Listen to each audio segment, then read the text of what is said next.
Check. Praise the lord. కొనసాగింపుగా జరిగినటువంటి ఒక సంభాషణ మనం ఇక్కడ చూస్తాం. ఆ సంభాషణ ఏంటంటే, తోట యజమాని అంటున్నాడు తోటమాలితో, తోటమాలి, నేను ఈ చెట్టును నాటింది మొదలుకొని జాగ్రత్తగా కనిపెట్టి పెంచి పెద్ద చేశా. దానికి అవసరమైనటువంటి ఎరువును వేశాను, దానికి అవసరమైనటువంటి నీటిని సిద్ధపరిచాను, దాని కొరకు ఒక మంచి స్థలమును సిద్ధపరిచాను. అది ఎదగాలని చూశాను, ఎదిగింది. ఎదిగిన దానిలో ఫలములు దొరుకుతాయేమోనని 3 ఏళ్ల నుంచి చూస్తున్నా, కానీ ఏమీ ఇంతవరకు కనిపించలా. 3 ఏళ్లగా ఈ చెట్టు కాయలేదు. నేను ఎంత ఎదురు చూస్తున్నా కాపు లేదు. కనుక ఈ చెట్టు ఎందుకు ఇక్కడ?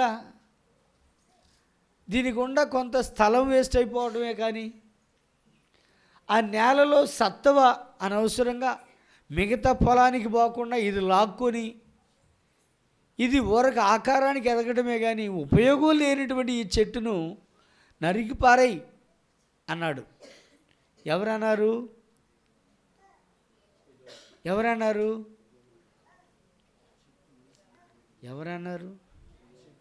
మీరే అన్నారు. తోట యజమాని తోటమాలితో అన్నాడు. తోటమాలి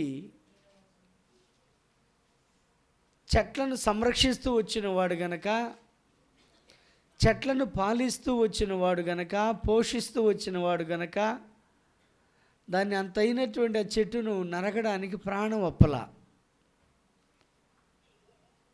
ఒకసారి ఒక్కొక్క ఆలోచన ఎట్లుంటుందంటే, కోళ్ళు కోసుకొని తినే జంతువైనా జీవైనా సాకినోళ్ళు దాన్ని చంపి వండుకు తినడానికి ఇష్టపడరు. ఇంకోళ్ళకైనా అమ్ముతారేమో కానీ వాళ్ళు ఇష్టపడరు. కారణం ఏంటంటే వాళ్ళకి అదొక సెంటిమెంట్. ఇట్లా మనం చెప్పాలంటే సాకి పెంచినోళ్ళు మరి కొంచెం దాన్ని విషయంలో ఆలోచన చేస్తారు ఏదైనా. అట్లాగనే ఈ తోటమాలి ఆ చెట్టును నరకడానికి ఇష్టం లేనటువంటి స్థితి వ్యక్తం చేస్తున్నాడు. మీరు దృష్టి పెట్టండి జాగ్రత్తగా. ఈ రాత్రి మనము ధ్యానించే ఈ భాగంలో 3 ఏండ్ల నుండి వెతుకుతున్నాను కానీ ఏమీ దొరకలేదు అనేటువంటి దాని మీద మనం స్టడీ చేస్తాం. ఇక రేపు ఉదయం తోటమాలి యజమానుని బతిమలాడుకున్న సందర్భాన్ని బట్టి రేపు ఉదయకాలపు నూతన సంవత్సర ఆరాధనలో ఇంకా నీ ఆయువు ఎందుకు పొడిగించబడిందో, ఇంకా నువ్వు బ్రతికి ఉన్నావు అంటే కారణం ఏంటో, ఆయన్ని కొరకు ఎదురు చూపుకున్నటువంటి అర్థం ఏంటో రేపు నూతన సంవత్సరపు ఆరాధన కూటంలో తెలుసుకుంటాం. ఈ రాత్రి మనము ధ్యానించే ఈ భాగంలో 3 ఏండ్ల నుండి వెతుకుచున్నాను ఏమీ దొరకలేదనేటువంటి అంశం పైన మనం ధ్యానం చేద్దాం. యేసు ప్రభు వారి యొక్క పరిచర్య ప్రారంభం 30 సంవత్సరాల ప్రాయంలో మొదలయ్యింది. ఆయన లూకా సువార్తలోనే 3వ అధ్యాయం, లూకా సువార్త 3వ అధ్యాయం 23వ వచనం.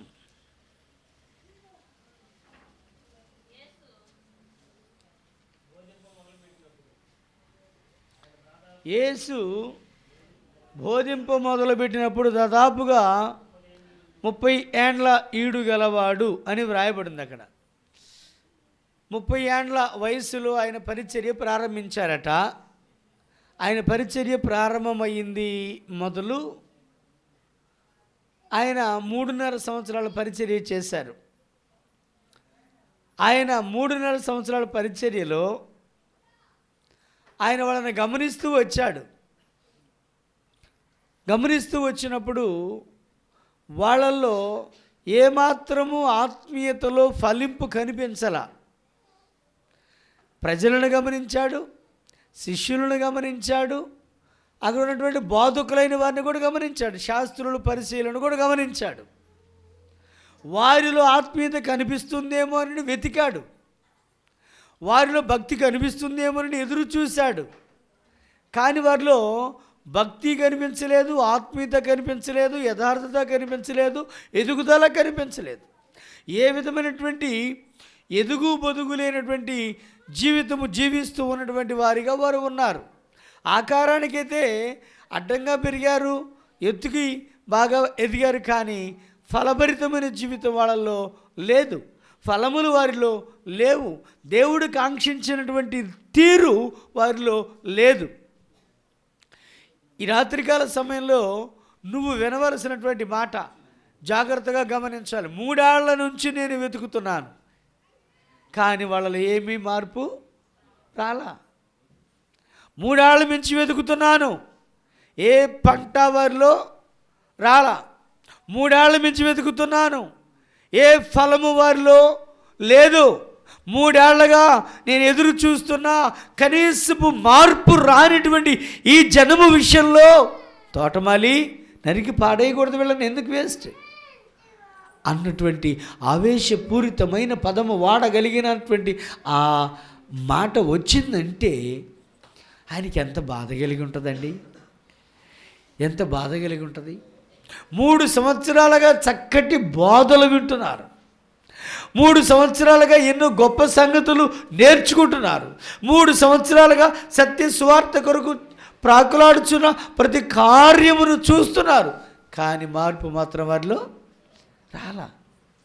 వాళ్ళని ఇక ఆయన చూశాడు చూశాడు చూశాడు గద్దించడం మొదలుపెట్టాడు. ఏం చేయడం మొదలుపెట్టాడు? గద్దించడం మొదలుపెట్టాడు. నీ ఆత్మీయ స్థితిలో నువ్వు గనక ఎదగకపోతే, నీలో గనక మార్పు రాకపోతే ఖచ్చితంగా ఆయన నిన్ను గద్దించక తప్పదు. ఆయన గద్దింపుకు నువ్వు గురి కాక తప్పదు. ఆయన గద్దింపు నీ మీదకి రాకుండా ఉండాలంటే, ఆయన కోపము నీ మీదకి రాకుండా ఉండాలంటే, ఆయన ఉగ్రత నీ మీద మండకుండా ఉండాలి అంటే నీవు ఫలించే వ్యక్తివి కావాలి, ఆత్మీయముగా ఎదిగే వ్యక్తివి కావాలి, ఆత్మీయంగా బలపరచబడే వ్యక్తివి కావాలి. ప్రియమైన దేవుని బిడలారా, జాగ్రత్తగా మీరు ఈ మాటలను వినాలని ప్రభు పేరిట మీకు నేను తెలియచేస్తూ ఉన్నాను. ఈ మాటలను శ్రద్ధగా వినడానికి మీరు ప్రయత్నం చేయండి, జాగ్రత్తగా గమనించండి. ఆయన బోధించ మొదలుపెట్టింది మొదలుకొని అనేక సంగతులు చెప్పిన, రాజ్య సువార్త చెప్పారు ఆయన, జీవిత సత్యాలు చెప్పారు ఆయన, పరలోక రాజ్యమును గూర్చినటువంటి ఆ మర్మములను ఉపమాన రూపంలో చెప్పారు ఆయన, ఈ లోకంలో ఉన్న జనాలకు రేపు తీర్పు ఎలా జరగబోతుందో కూడా చెప్పారు ఆయన. ఆయన బోధించవలసిన అన్ని రీతుల బోధించాడు, కానీ వారిలో మాత్రం మార్పు రాలా, వారిలో పరివర్తన రాలా. నేటి సమాజము కూడా ఇలాగే ఉంది. నేటి సమాజాన్ని గమనించినప్పుడు, పరిశీలించినప్పుడు నేటి సమాజపు తీరు విధానం ఎలాగున్నది అంటే, గతంలో ఎలాగున్నారో ఇప్పుడు అలాగే ఉన్నారు. 3 ఏళ్ళు అని ఆయన అన్నారు. 3 ఏళ్లలో ఫలము కోసం ఆయన చూశారు, ఎదురు చూశారు, కానీ ఏమీ కనిపించినట్టుగానే ఈ రోజున విశ్వాసులు బాప్తిసం పొంది ఎన్నాళ్ళు అవుతుందంటే, ఒక్కొక్కళ్ళు 10 ఏళ్ళు, 15 ఏళ్ళు, 20 ఏళ్ళు అనేంతగా ఎక్స్పీరియన్స్ ఉంది. కానీ ఓ పాట పాడతావా అంటే నాకు రాదమ్మా అంటాం. ప్రార్థన చేస్తావా అంటే అబ్బా నాకు ప్రార్థన దొరలదు అంటాం. అన్ని మాటలు దొరుకుతాయి మన నోట, అన్ని మాటలు దొరుకుతాయి, కానీ ప్రార్థన మాత్రమే దొరలదంట. అంటే నువ్వు ఇంకా ఎదగల. నువ్వు దేవుడు నీలో చూస్తున్నాడు, కానీ ఆ మార్పు నీలో రాలా. దేవుడు నీ కొరకు ఎదురు చూస్తున్నాడు, కానీ ఆ పరివర్తన నీలో రాలా. అదే నీతోటి ఉన్నటువంటి తలనొప్పి. దేవుడు అంటూ ఉన్నాడు కదా, తోటమాలి ఈ చెట్టును 3 ఏళ్లగా చూస్తున్నా, ఏం లాభం లేదు. దాని వలన ఈ భూమి ఎలా వ్యర్థమైపోవాలి? ఆ చెట్టుని కొట్టి అదే చోట్లో ఇంకో మొక్క వేస్తే అది బతికిద్దిగా. ఆ భూమి ఎలా వ్యర్థమైపోవాలి? ఆ సత్తువ ఎందుకు వ్యర్థమైపోవాలి అని అంటున్నాడంటే, ఆ చెట్టు మీద ఆశలు కోల్పోయాడు ఆయన. దాని మీద మమకారంతోనే పెంచాడు, పెద్ద చేశాడు, కానీ పెంచిన ఆయనే దాన్ని తుంచమంటున్నాడు. అంటే ఒక్కసారి ఆలోచించండి, ఎంత విసుగొచ్చిందో. ఒక్కసారి ఊహించండి, ఎంత విసుగొచ్చిందో.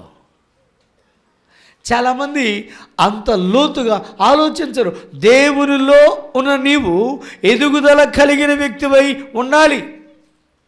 కొంతమందిని గమనిస్తే, కొంతమంది ఆత్మీయ స్థితి ఎలా ఉంటుందంటే, వాళ్ళు నేర్చుకున్న మాటలు ఇతరులకు చెప్తారు. మేము చర్చికి వెళ్ళాక ఇవి నేర్చుకున్నాం, మేము చర్చికి వెళ్ళాక మా పద్ధతి మార్చుకున్నాం, మేము చర్చికి వెళ్ళాక అక్కడ చెప్పే మాటలు ఇదిగో ఇలాగున్నాయి అని ఇతరులకు చెప్తారు.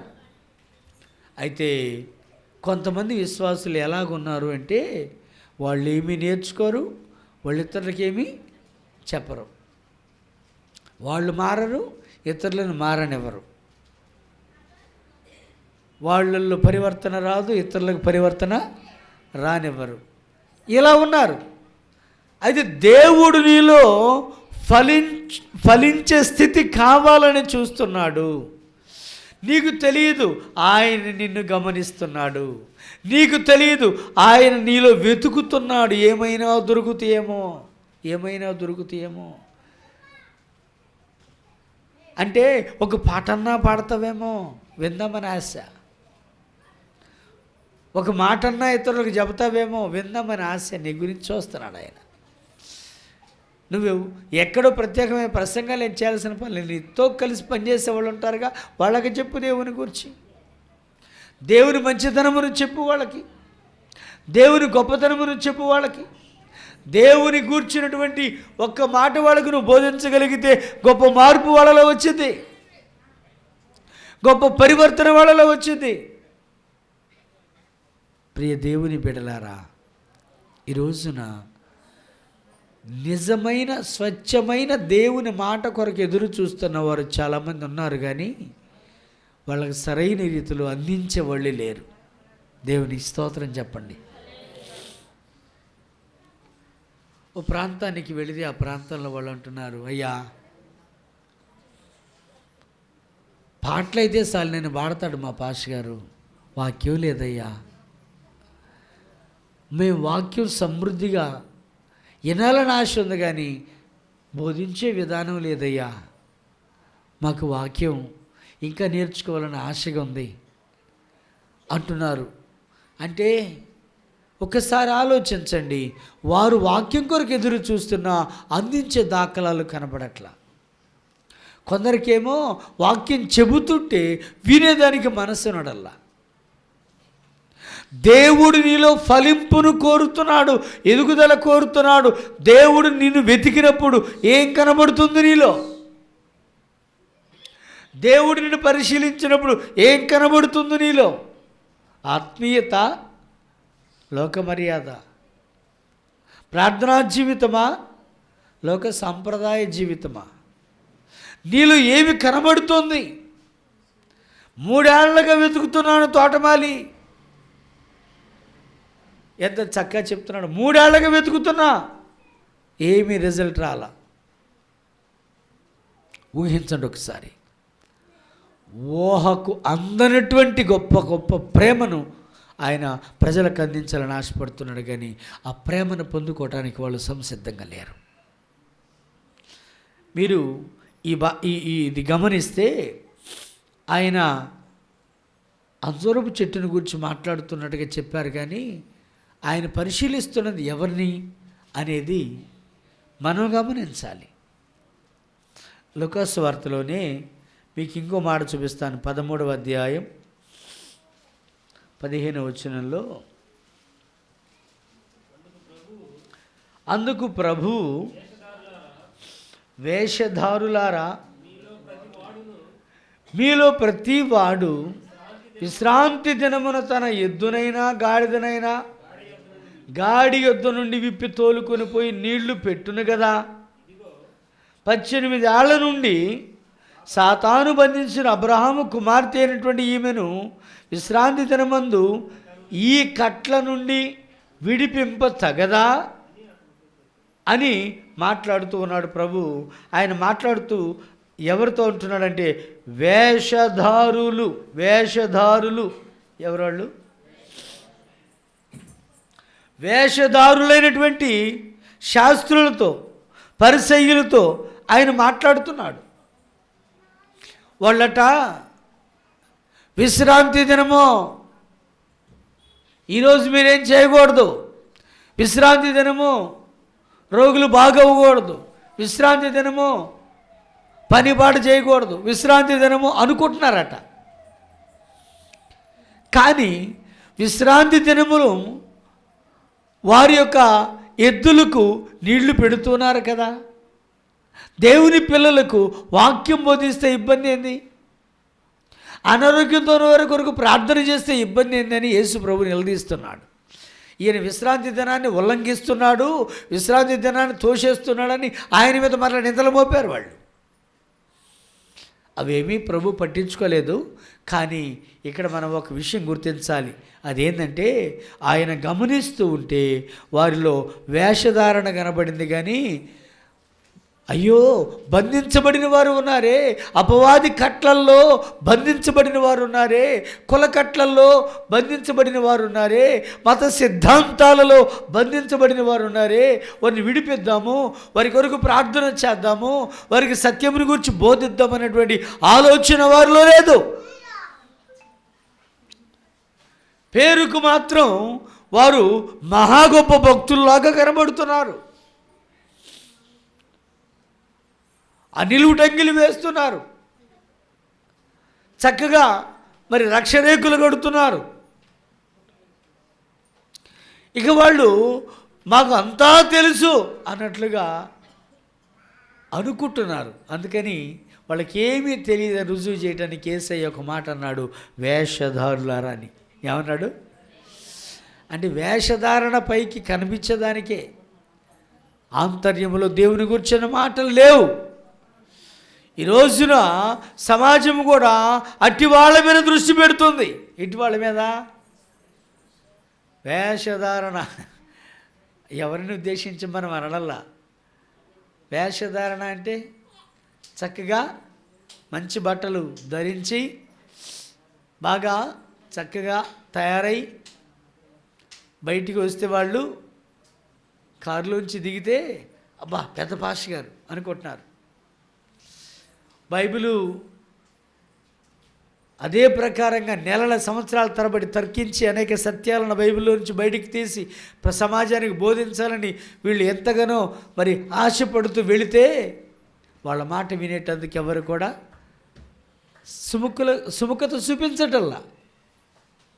సంఘాలలో సేవకులు వాళ్ళ కొరకు నిరంతరం ప్రార్థన చేస్తూ వాళ్ళ కొరకు నిరంతరమును బోధ చేయడానికి సిద్ధంగా ఉంటే సేవకుడు వాళ్ళ దృష్టికి ఆనడల్లా. మా సేవకుడేగా, రోజు ఉండే ఆయనేగా, ఆయన బాగా చెప్తున్నాడంట, ఆయన ప్రార్థన చేస్తే బయటికి పోతుందంట అనే ఆలోచన పట్టుకుంది జనాలకి. దేవుని పిల్లలమైన మనం గుర్తించాలి, వేషధారితనం కాదు దేవుడు కోరుతుంది, నీలో ఫలింపు కోరుతున్నాడు. 3 ఏళ్లగా చూస్తున్నాను, నాకేమీ దొరకల. తోటమాలి, ఎందుకు ఈ నేల వ్యర్థం కావాలి, దీనిని నరికి పారవేద్దాం. ఎంత చక్కగా మాట్లాడుతున్నాడో. దేవుని పిల్లలమైన మనం ఆలోచించాలి. శాస్త్రులు పరిసయ్యులను గూర్చి ఇక్కడ చెప్పిన మాట, వేషధారులరా, సిద్ధాంతాలని మత సిద్ధాంతాల కోసం వివరించేవారులారా. 18 ఏళ్ల నుంచి బంధించబడింది ఈమె. ఎన్నేళ్ల నుంచి? 18 ఏళ్ల నుంచి బంధించబడింది. చూస్తూ ఉన్నాను, సమాజ మందిరంలోకి వచ్చినప్పుడు చూస్తూ ఉన్నాను, 3 ఏళ్లగా చూస్తున్నాను. నా పరిచర్య మొదలుపెట్టింది మొదలుకొని చూస్తున్నాను. కానీ మీరు అటువంటి దురాత్మ కట్టిన కట్లు విప్పట్ల, దుర్మార్గులు కట్టిన కట్లు విప్పట్ల, కుల కట్లు విప్పట్ల, మత కట్లు విప్పట్ల. బంధించబడిన వారు బంధించే ఉంచుతున్నారు. కానీ వేషధారణ కోసమై విశ్రాంతి దినము అని అంటూ ఉన్నారు. విశ్రాంతి దినము కాదు, నశించిపోతున్న ఆత్మ ముఖ్యము. అది ప్రభు చెప్తున్న మాట. దేవునికి స్తోత్రం. ప్రియమైన దేవుని బిడ్డ, నీ ఆత్మీయ జీవితం ఎలా ఉన్నదో, నీ ఆత్మీయ స్థితులు నువ్వెలా ఉన్నావో, నువ్వు ఎంతవరకు ఎదిగావో, ఎంతవరకు ఎదగలేదో, నీ ఎదుగుదల ఎక్కడ ఆగిపోయిందో, నీ ఆత్మీయత ఎక్కడ ఆగిపోయిందో, ఎక్కడ ఇంకా నువ్వు స్టెప్ వెనక్కేస్తూ ఉన్నావో ఒక్కసారి పరిశీలించుకో. నిన్ను నువ్వే పరీక్షించుకో. వేషధారణ కాదు దేవునికి కావలసింది, ఫలాలు దేవునికి చూపడం కావాలి. దేవునికి స్తోత్రం. ఫలించే అనుభవం నీకు కావాలి. దేవుడు నీ వైపు చూసినప్పుడు ఎప్పుడైనా సంతోషపడతాడంటే, పరమగీతాల గ్రంథంలో ఒక మాట చూడండి. పరమగీతాల గ్రంథం 4వ అధ్యాయం 16వ వచనం. పరమగీతములు 4:16. ఉత్తరము నుండి వస్తున్నటువంటి గాలి నా వైపేరా, దక్షిణము నుంచి వస్తున్నటువంటి గాలి నా వైపేరా, నా ఉద్యానం మీద వెస్సరు, దాని పరిమళాలను తీసుకొని నా ప్రియుడు వస్తున్న వైపుకు వెళ్ళు.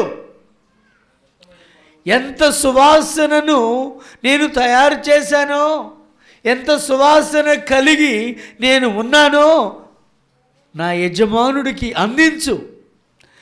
నేను సిద్ధపరిచిన ఈ సువాసన నా యజమానుడు ఆఘ్రాణించాలి. నేను సిద్ధపరిచిన ఈ సువాసన నా ప్రియుడు కోసమే, నా ప్రభువు కోసమే. నేను ఫలిస్తున్నది ఆయన కోసమే, నేను ఉన్నది ఆయన కోసమే. నన్ను నాటుకున్నవాడు, నీళ్లు పోసి పెంచినవాడు ఆయన కనుక ఆయన కోసమే ఈ సువాసన నేను సిద్ధపరిచాను. కనుక ఉత్తర వాయువు వేంచేయము, దక్షిణ వాయువు వేంచేయము, నా మీద వెస్సరుడి, నా పరిమళాలను తీసుకుని వెళ్ళి నా ప్రియునికి అందించండి అని ఆ తోట, ఉద్యానవనం పలుకుతున్న మాట చూస్తాం. ఇంకా కింద చదివితే, తనకిష్టమైన ఫలాలు అతడు భుజించునుగాక అంటూ ఉన్నది ఆ ఉద్యానవనం. ఏమంటుంది? తనకిష్టమైన ఫలములు భుజించునుగాక. సువాసనను చూసి, సువాసనను ఆఘ్రాణించి ఈ తోట వైపుకు వచ్చి, ఈ తోటలో ఆయన కోసము కాసి ఉన్న ఫలాలు, ఆయన కోసమే ఫలించి ఉన్న ఫలాలు, తనకిష్టమైన ఫలాలు తను భుజించునుగాక అంటుంది. ఒక తోట నాటుకున్న వ్యక్తికి అంతకంటే ఏం కావాలండి? దేవుడు కోరుతున్నది కూడా అదే. నాటుకున్నాను, పెంచుకున్నాను, ఫలాలేయి. ఆత్మీయంగా ఉంటారని, భక్తి జీవితంలో ఉంటారని, పరిశుద్ధంగా ఉంటారని, ఇతరులకు మాదిరిగా ఉంటారని వీళ్ళని నేను వాక్యం ద్వారా కన్నాను, నా రక్తం ఇచ్చి కొన్నాను, వీరు నా కొరకు జీవిస్తారనుకున్నాను. కానీ వీరు సకల విధములైన పాపాలకు బానిసలైపోతున్నారు, సకల విధమైన దుర్మార్గతకు బానిసలైపోతున్నారు, అవినీతికి బానిసలైపోతున్నారు. వీళ్ళని బట్టి నాకు సంతోషం లేదు.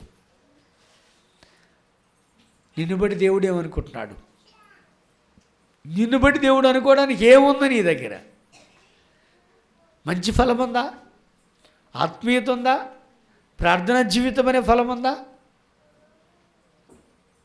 కన్నీటి ప్రార్థన అనుభవం అనే ఫలం ఉందా?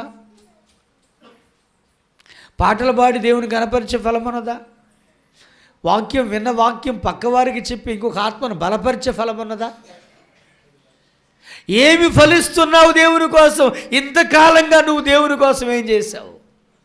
ఇంతకాలంగా దేవుని కోసం నీ త్యాగం ఏంటి? ఇంతకాలంగా దేవుని కోసం నువ్వు చేసినటువంటి పరిస్థితి ఏంటి? సాక్ష్యం ఉండాలి నీకు. దేవుని బిడ్డలకి ఏముండాలి చెప్పండి? సాక్ష్యం ఉండాలి. ఇక్కడ పరిమళాలు వ్యాపింపజేయుడి అనే మాట చూస్తాం. పరిమళాలు, సువాసన అనేది సాక్ష్య జీవితానికి సూచన. దేనికి సూచన?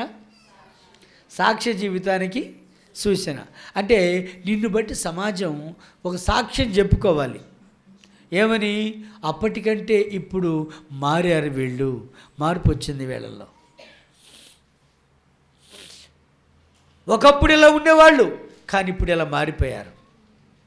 ఒకప్పుడు ఇలా ఉండేవాళ్ళు ఇప్పుడు ఇలా ఉన్నారు. ఈ మార్పు అనేది ఇదిగో వాళ్ళు వచ్చింది అని ఇతరులు చెప్పుకునే విధంగా ఉండాలండి మన జీవితం. నువ్వు ఎలా ఉంటున్నావో ఒకసారి ఒక ఆయన చెప్తున్నాడు,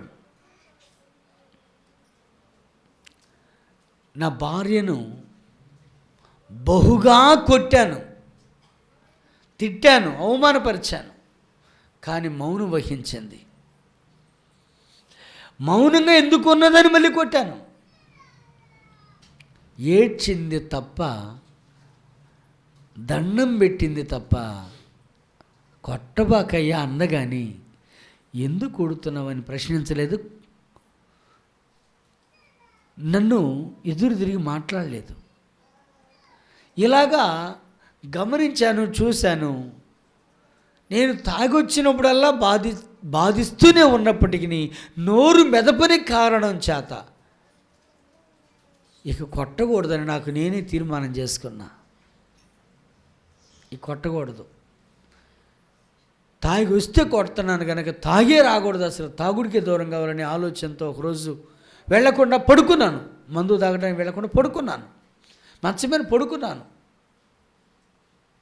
ఈరోజు వెళ్ళకూడదు, ముందుకి తాగకూడదు, అనవసరమైన భార్యని కొట్టకూడదని పడుకున్నాను.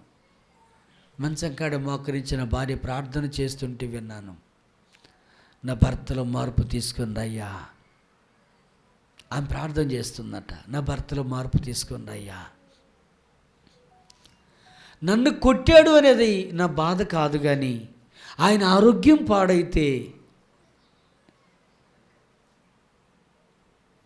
పిల్లల పరిస్థితి ఏం కావాలి, కుటుంబం పరిస్థితి ఏం కావాలి? ఆయన ఆరోగ్యంగా ఉంటే కదా మేము క్షేమంగా ఉండేది. ఆయన ఆరోగ్యం కాపాడయ్యా అని ప్రార్థన చేస్తుందంట. ఆయన క్షేమంగా ఉండాలయ్యా, ఆయన ఎటు వెళ్ళినా క్షేమంగా ఇంటికి రావాలయ్యా, ఆయనకి నీ కృప తోడుగుంచయ్యా అని ప్రార్థన చేస్తుందట. విన్నాడు విన్నాడు విన్నాడు, ముసుగు కప్పుకొని నిద్రపోతున్నట్టుగా విన్నాడు. ఈ మాటలన్నీ వింటూ ఉన్నాడు. ఒక్క మాట కూడా దూషణ పాలు అయ్యే విధంగా మాట్లాడాల భర్తని. తన ప్రార్థనలో దేవుని బతిమాలుతున్నది, నన్ను కొట్టినా పర్వాలా ఆయన ఆరోగ్యం పాడు కాకూడదు, నన్ను తిట్టినా పర్వాలా ఆయన క్షేమంగా ఉండాలి, ఆయన ఎటు వెళ్ళినా సురక్షితంగా గృహానికి రావాలి, మా కుటుంబానికి ఆధారం ఆయనే కదా, ఆయన లేకపోతే మాకెవరు దిక్కు అని ఆమె ఏడ్చి ప్రార్థన చేస్తూ ఉంటే ఆయన కూడా దుప్పటి కప్పుకొని ఏడుస్తూ ఉన్నాడంట. గమనించింది ఆమె. గమనించి ఓకే పశ్చాత్తాపడుతున్నాడు, నా భర్తలో ఈరోజు కాకుంటే రేపు మార్పు వచ్చిద్ది అని అనుకుంటూ ఉంది. ప్రార్థన మాత్రం చేస్తూనే ఉంది.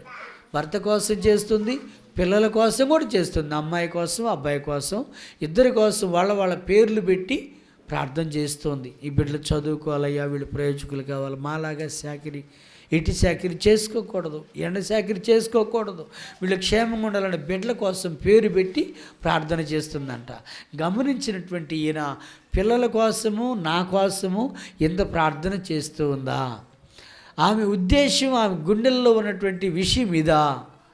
ఇటువంటి మనిషినా నేను కొడుతుంది అని ఆలోచనకు వచ్చి కొట్టడం మానుకున్నాడు, తాగడం కూడా మానుకున్నాడట. ఆ తర్వాత ఒక నెలన్నర గడిచిన తర్వాత నీతో పాటు నేను కూడా చర్చికి వస్తాను అన్నాడంట. ఇక ఈమె ఆ ఆనందానికి అవధులు లేవు. రాయ్యా వెళదాం, అంతకంటే భాగ్యమా? నువ్వే వస్తే నీతో నాతో మన పిల్లలు కూడా వస్తారు. ఇప్పటి నుంచే వాళ్ళు దేవునిలో భక్తులు పెరిగితే వాళ్ళు మంచి మార్గంలో ఉంటారు, దేవుని కనికరం పొందుకుంటారు అని ఇద్దరు దేవుని దగ్గరికి నడవటం అలవాటయ్యారు. ఎక్కడుంది ఆ మార్పు అంటే ఆ సహనశీలతలో ఉన్నది. నా భర్త కోసం, మారు మనసు కోసం ప్రార్థన చెయ్యనడం కాదు, కానీ నువ్వు చేసి నీ నడవడికలో మార్పు చూపిస్తే వాళ్ళు మారుతారు. ఏడేమో చర్చిలో చెప్పేటప్పుడు భర్త కోసం ప్రార్థన చేయమంటారు, ఇంటికి పోయినాక వాళ్ళని బాధిస్తారు. వీళ్ళే బాధకులు. రకరకాలుగా విరక్తి కలిగించే మాటలు మాట్లాడతారు, యావగింపు వచ్చే విధంగా మాట్లాడతారు. వాళ్ళని చూసి ఇంకెలా మారుతారు వీళ్ళు? దేవుని పిల్లలమైన మనము సాక్ష్యము కలిగి ఉండాలి. ఏం కలిగి ఉండాలి చెప్పండి? ఇక్కడ మనము ఈ యొక్క ఉద్యానవనమును గమనించినప్పుడు నాలోని పరిమళములను వ్యాపింపజేయుడి అని అంటున్నది. అంటే నా సాక్ష్య జీవితము అందరికీ అర్థం కావాలి. ఏ తోట యజమాని అయితే మరి నన్ను నాటుకున్నాడో నా యజమానికి నాలోని ఆ సువాసన తను ఆగ్రాణించే విధంగా తన వైపుకు నా పరిమళాలను తీసుకెళ్ళండి అంటుంది ఆ తోట. నిన్ను పెంచినవాడు, నిన్ను పోషిస్తున్నవాడు, నిన్ను సంరక్షిస్తున్నవాడు, నిన్ను కాపాడుతున్నవాడు, నీ సృష్టికర్త అయిన దేవుడు నీ వైపు చూసినప్పుడు మంచి సాక్ష్యము నీలో నుంచి బయటికి రావాలి. దేవునికి స్తోత్రం. అప్పుడు ఖచ్చితంగా నిన్ను ఆయన ఆశీర్వదిస్తాడు, నిన్ను ఇంకా దీవిస్తాడు, నిన్ను ఇంకా బలపరుస్తాడు. ఓ చెట్టు కాయలు కాయలేదు అనుకుంటూ ఉంటే చిక్కుడు చెట్టు ఆ తడి కమ్మిడిగా ఒక గుప్పెడి కాయలు కాసి ఉందంట. ఈ వైపు చూస్తానేమో కనపడక ఎందుకు ఇది కాసేటట్టేం లేదు పీకేద్దాం అనుకుంటే చెడు దగ్గరికి పోయి తడి కమ్మిడికి పారచూసాలకి అవతల వైపు కొన్ని కాయలు కనపడాయంట. అమ్మాయ్యా కాయలు కాసింది, నేనేం చూడాల, పీకేదాన్ని గబక్కన అనుకొని గబగబా ఆ కాయలు కోసుకొచ్చుకొని మరలా చెట్టు చుట్టూరు పాదివి రోజు నీళ్ళు పోతూ ఉందట. ఇంకా అది కాయలు ఎక్కువ కాస్తా వచ్చిందట. నాటుకున్న వ్యక్తికి ఫలితం కనపడకపోతే బాధ కలుగుతుందా లేదా చెప్పండి ఒకసారి నాకు. నీ దేవుడు నిన్ను ఈ లోకంలో నాటుకున్నాడు, తన కోసమై కాపాడుకుంటూ వస్తున్నాడు. తన కోసము ఒక నమ్మకమైన బిడ్డవుగా ఉంటావని, భక్తి కలిగిన బిడ్డవుగా ఉంటావని, ఆసక్తి కలిగిన వ్యక్తిగా ఉంటావని, నీ మంచితనం చూసి, నీ సాక్ష్యం చూసి, నీ నడవడిక చూసి అవతలలో మారతారని దేవుడు నిన్ను నిలబెట్టుకున్నాడు. నువ్వు నీలో మార్పు తెచ్చుకోకపోతే ఎలా? అది కదా దేవుడికి వాడుతుంది.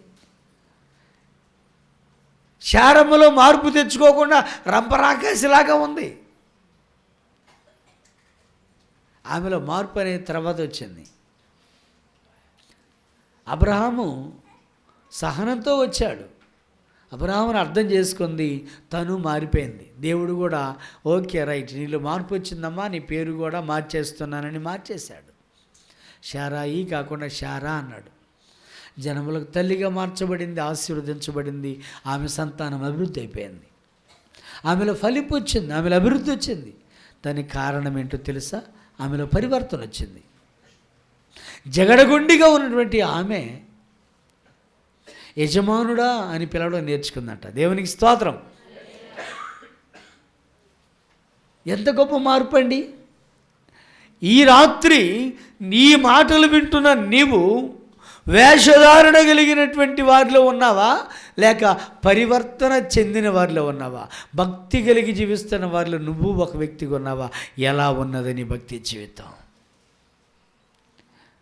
శాస్త్రులను పరిశీలన చూసినప్పుడు ఆయన వాడిన పదం ఏంటంటే వేషధారులారా. మత్తయి సువార్తలో 6వ అధ్యాయం చూడండి ఒకసారి. మత్తయి సువార్త 6వ అధ్యాయం 30వ వచనం.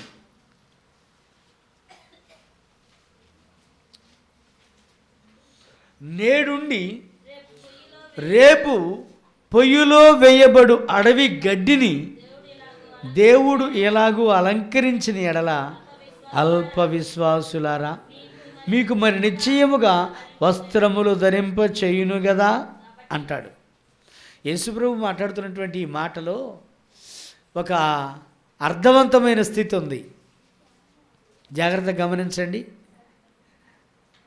నేడుండి రేపు పొయ్యిలో వేయబడే గడ్డిని, అడవి గడ్డిని అందంగా అలంకరించాడు దేవుడు. అడవిలో చూడండి, గడ్డి పూలు రంగురంగులుగా ఉంటాయి, రకరకాలుగా ఉంటాయి. ఎన్ని రకాల పూలు ఉంటాయో, ఎన్ని రకాల పూలు, ఎన్ని రంగుల పూలు ఉంటాయో. ఒక్కొక్క పువ్వును చూస్తే ఇన్ని రంగులు దీనికి ఎవరు అద్దారు అన్నట్టుగా ఉంటుంది. ఒక్కొక్క పువ్వు సువాసన చూస్తే అసలు దాన్ని వదిలి రావాలనిపించదు. ఇక్కడ ఏమని వ్రాస్తాడంటే, యేసుప్రభు వారు ఏమంటారంటే, అడవి గడ్డి పూలకే ఇంత వైభవాన్ని, ఇంత చక్కదనాన్ని, ఇంత సువాసనని దేవుడిస్తే, ఆయనకు ప్రియమైన పిల్లలుగా, ఆయన పోలికలో సృష్టించబడిన పిల్లలుగా ఉన్న మనలను ఆయన విడిచిపెడతాడా? మరి నిశ్చయముగా మనకు అవసరమైనటువంటి వస్త్రాలైనా, తిండైనా, మరి వస్తువైనా, ఏదైనా సరే, నగానట్రా ఖచ్చితంగా సిద్ధపరుస్తాడు కదా. నువ్వెందుకు దేవుని విషయంలో నమ్మకంగా ఉండలేకపోతున్నావు? దేవుని విషయంలో పరిశుద్ధంగా ఉండలేకపోతున్నావు ఎందుకు? దేవుడు ప్రశ్నిస్తున్నాడు అన్నమాట. ఇక్కడ జనాలతో మాట్లాడుతున్నాడు, ప్రజలతో మాట్లాడుతున్నాడు. ఎవరితోటి? ప్రజలతో మాట్లాడుతున్నాడు. ఈ కొండ మీద ప్రసంగంలో చాలా ప్రాముఖ్యమైన సంగతులు చెప్పాడు. దానికి ముందు ఆయన చుట్టూ ఉన్న జనాలతో, ఆయన్ని వెంబడిస్తున్న శిష్యులతో అనేక సంగతులు చెప్పాడు. అందులో ఒక భాగంగా దీన్ని మనం చెప్పుకుంటే, ఏమి తిందుమో ఏమి తాగుదామో అనే ప్రశ్న వాళ్ళలో ఉందట. ఏ ప్రశ్న ఉందట జనాలలో? ఏమి తిందుమో ఏమి తాగుదామో. అందుకనే ప్రభు ఇక్కడ అంటాడు, మీరు ఎందుకు వాటి గురించి ఆలోచిస్తున్నారు? 25వ వచనం చూడండి. అందువలన నేను మీతో చెప్పేది ఏంటంటే, ఏమి తిందుమో ఏమి త్రాగుదమో అని మీ ప్రాణమును గూర్చైనను, ఏమి ధరించుకుందామని మీ దేహము గూర్చైనను చింతపడవద్దు. ఆహారము కంటే ప్రాణము, వస్త్రము కంటే మీ దేహము గొప్పవి కావా అంటాడు. అంటే ఇవి ఇచ్చిన దేవుడు నీకు సమస్తము ఎందుకు ఇవ్వడు?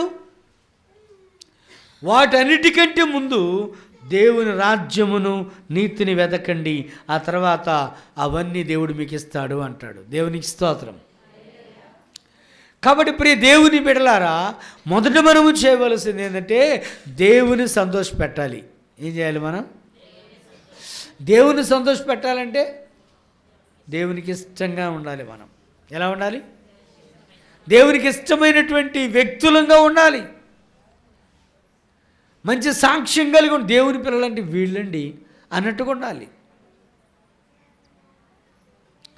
అలా మాదిరికరమైన వ్యక్తివిగా నువ్వు ఉన్నప్పుడు నిన్ను బట్టి దేవుడు సంతోషపడతాడు, నిన్ను బట్టి దేవుడు సంబరం పడతాడు, ఆనందపడతాడు. కాబట్టి ఆ ప్రజలతో, శాస్త్రులతో ఏం మాట్లాడాడు ఆయన? వేషధారులారా అన్నాడు. ఏమన్నాడు? పైకి మాత్రం భక్తుల్లాగా కనబడతారట, భక్తిలో మాత్రం ఏ విధమైనటువంటి అభివృద్ధి లేదు వాళ్ళకి. ఇక్కడ ప్రజలతో మాట్లాడుతున్నాడు. ప్రజలతో ఏమంటున్నాడు అంటే, అల్ప విశ్వాసులరా అంటున్నాడు. ఏమంటున్నాడు? విశ్వాసంలో బలహీనపడిపోయిన వారులారా, మీ దేవుని శక్తి గురించి మీకు తెలియలేదు. ఈ లోక సంబంధమైన వాటి కోసం పాకులాడబాకండి, అవి దేవుడు ఇస్తాడు. కానీ దేవుని గురించి ఆలోచించమంటున్నాడు. దేవుని సంతోషపరిచే విషయం గురించి ఆలోచించమంటున్నాడు. ఎలా ఉన్నావో, నీ ఆత్మీయ స్థితి ఎలా ఉందో, నీ ఆంతర్యపు స్థితి ఎలా ఉందో ఒకసారి పరిశీలించుకో. అల్ప విశ్వాసమే ఇంకా నీలో ఉంటే విశ్వాసాన్ని బలపరుచుకో, విశ్వాసాన్ని పెంపొందించుకో. ఆ రాయబడిన మాట ఏంటంటే, అల్ప విశ్వాసులారా. ఒక సత్యాన్ని ఆయన చెప్పాలనుకున్నప్పుడు ఆ సత్యాన్ని ఆయన చెప్పి తీరుతాడు. 16వ అధ్యాయంలో కూడా మరొక మాట గద్దించాడు చూడండి, మత్తయి సువార్తలోని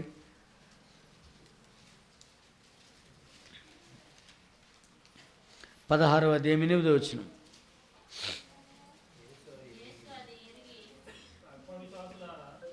అల్ప విశ్వాసులారా, మన యొద్ద రొట్టెలు లేవని మీరు ఎందుకు ఆలోచించుకుంటున్నారు? మీరు ఇంకా గ్రహించలేదా? 5 రొట్టెలు 5,000 మందికి పంచిపెట్టాము, ఎన్ని గంపెళ్ళు మిగిలినాయి అప్పుడు అని అడుగుతున్నాడు ఆయన. అంటే లోక సంబంధమైన దానికోసం కాదు మనం ఆలోచించాల్సింది, పర సంబంధమైన, దైవ సంబంధమైన ఆత్మీయ స్థితి విషయమై మనం ఆలోచించాలి. అల్ప విశ్వాసంతోనే ఉండిపోకూడదు, విశ్వాసాన్ని పెంపొందించుకోవాలి, గొప్ప విశ్వాసిగా మారాలి. దేవునికి స్తోత్రం. గొప్ప విశ్వాసం నీలోనికి రావాలి. ఎప్పుడు నీలో గొప్ప విశ్వాసం వచ్చిందో అప్పుడు నువ్వు నిజమైన వ్యక్తివిగా, నిజమైన దేవుని పేరట భక్తి కలిగిన బిడ్డవుగా నిలబడతావు.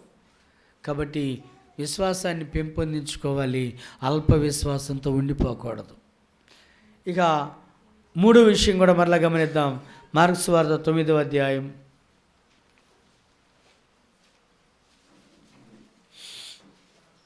19వ వచనం.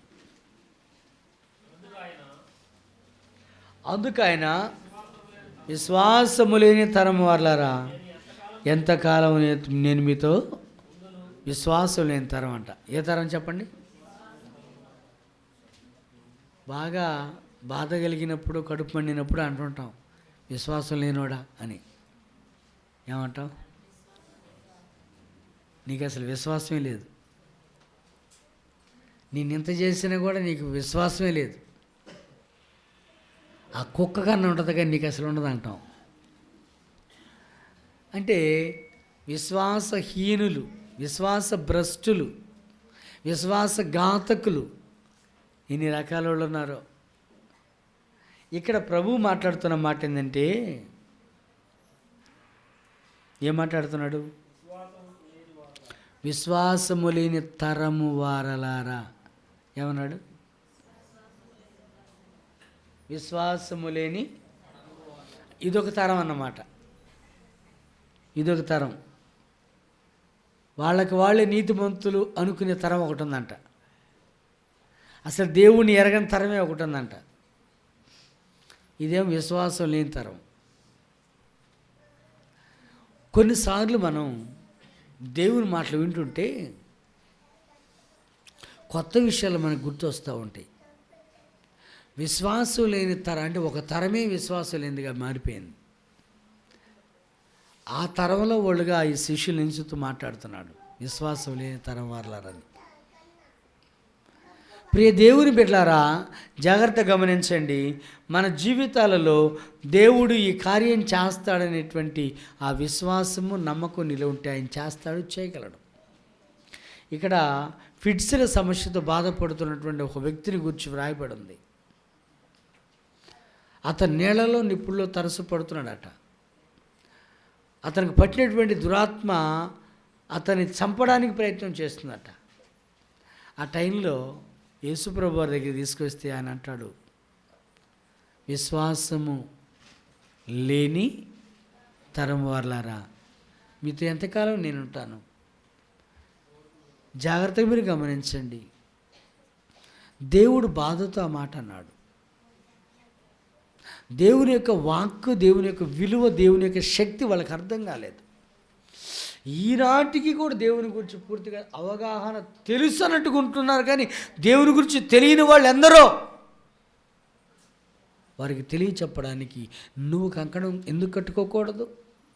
వారికి బోధ చేయడానికి, వారికి నేర్పించడానికి నువ్వెందుకు ముందుకు రాకూడదు? నువ్వెందుకు నడుము కట్టకూడదు? జాగ్రత్తగా గమనించండి. 19వ వచనంలో విశ్వాసము లేని తరం వారలారా అంటున్నాడు. అటువంటి విశ్వాసఘాతకులుగా మనం ఉండకూడదు. దేవుడు అంటే నిజమైన నమ్మకం మనకు కావాలి. దేవుడు ఖచ్చితంగా కార్యం చేస్తాడని విశ్వాసం మనకు రావాలి. ఎప్పుడైతే మనం మన విశ్వాసంతో ఉంటామో అప్పుడు మనం మన కుటుంబాలు క్షేమంగా ఉంటాం. విశ్వాసంతో ఉంటామో దేవుని మేలులు పొందుకుంటాం. విశ్వాసంతో ఉంటామో దైవ చిత్త ప్రకారమైనటువంటి ఆదరణ మనకి కలిగింది. కాబట్టి ఈ రాత్రి ఈ మాటలు వింటూ ఉండగానే నీతో దేవుడు చెప్తున్నటువంటి మాట, నువ్వు ఎలా ఉన్నావు? నీ ఆత్మీయ స్థితి ఎలా ఉన్నది? శాస్త్రులు పరిచయలినంతే వేషధారులారా అన్నాడు ఆయన. ఏమన్నాడు? తర్వాత జనాలను చూసి అల్ప విశ్వాసులారా అన్నాడు. ఇక్కడ శిష్యులను చూసి విశ్వాసం లేని తరం వారలారా అంటున్నాడు. అయితే ఈ చివరి రాత్రి 3 ఏళ్ల నుండి మేము వెతుకుతున్న ఒక కాయ కూడా లేదు. శిష్యుల్లో లేదు, శాస్త్రుల్లో లేదు, జనుల్లో లేదు.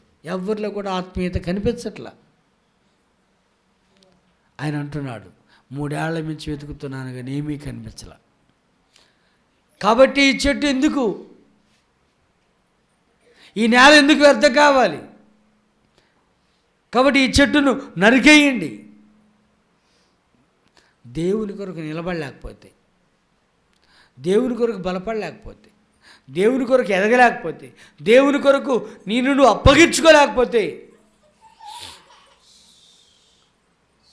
మరి నిన్ను గురించి దేవుడు ఏం ఆలోచిస్తాడో ఒకసారి నీకు నువ్వే పరీక్షించుకో. ఆయన తీసుకున్న నిర్ణయం, ఈ చెట్టు గుండా నేల వ్యర్థమైపోతుంది, చెట్టు ఫలించట్లేదు కాబట్టి దీనిని నరికిపారేయి తోటపాలతో చెప్పేశాడు. మరి దేవుడు నిన్ను గురించి ఏం చెప్తున్నాడో, నిన్ను గురించి ఏం చెప్పాలని నువ్వు అనుకుంటున్నావు? వీళ్ళు మంచివాళ్ళు, ఫలించారు, ఇదిగో నా కోసం మంచి సాక్ష్యం కలిగి ఉన్నారు, నా కోసం నీతిగా బతుకుతున్నారు, నా కోసం ఇదిగో 10 మంది కోసం ప్రార్థన చేస్తున్నారు, నా బిడ్డల కోసమని నీ గురించి దేవుడు చెప్పుకోవడానికి ఏమున్నది నీలో? ఏమీ లేకపోతే నువ్వేమీ దేవుని కోసం చేయనట్టే అర్థం. ఏదైనా కలిగి ఉంటే దేవుని కోసం కష్టపడుతున్నామని అర్థం. నేను ముగించే ముందుగా చెప్పే మాట, వేషధారుల వలె మనం ఉండొద్దు, అల్ప విశ్వాసులుగా మనం ఉండొద్దు, విశ్వాసం లేని తరంగా మనం ఉండొద్దు.